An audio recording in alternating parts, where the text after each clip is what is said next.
ನಿಮ್ಮೆಲ್ಲರಿಗೂ ಅತ್ತೆ ಸೊಸೆ ಅಡುಗೆ ಮನೆಗೆ ಸ್ವಾಗತ. ಇವತ್ತು ನಾವು ಥಟ್ ಅಂತ ಡಾಲ್ಗೋನಾ ಕಾಫಿ ಮಾಡೋದು ಹೇಳ್ಕೊಡ್ತಾ ಇದ್ದೀವಿ. ಇದಕ್ಕೆ ಕಾಫಿ ಪೌಡರು, ಸ್ವಲ್ಪ ಸಕ್ಕರೆ ಮತ್ತು ಸ್ವಲ್ಪ ನೀರು, ಸ್ವಲ್ಪ ಹಾಲು ಬೇಕು.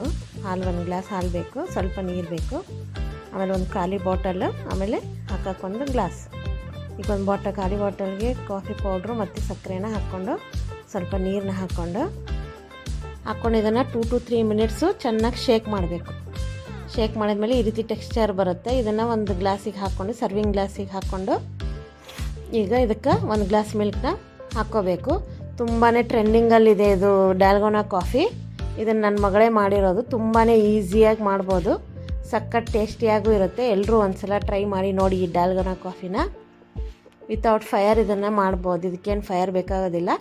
ಬೇಕಾದವರು ಹಾಟ್ ಮಿಲ್ಕು ಹಾಕೋಬೋದು, ಕೋಲ್ಡ್ ಮಿಲ್ಕು ಹಾಕೋಬೋದು, ಎರಡಕ್ಕೂ ಚೆನ್ನಾಗಿರುತ್ತೆ. ನಿಮ್ಮೆಲ್ಲರಿಗೂ ಈ ವಿಡಿಯೋ ಇಷ್ಟ ಆಗಿದ್ದಲ್ಲಿ ಲೈಕ್, ಶೇರ್ ಹಾಗೂ ಸಬ್ಸ್ಕ್ರೈಬ್.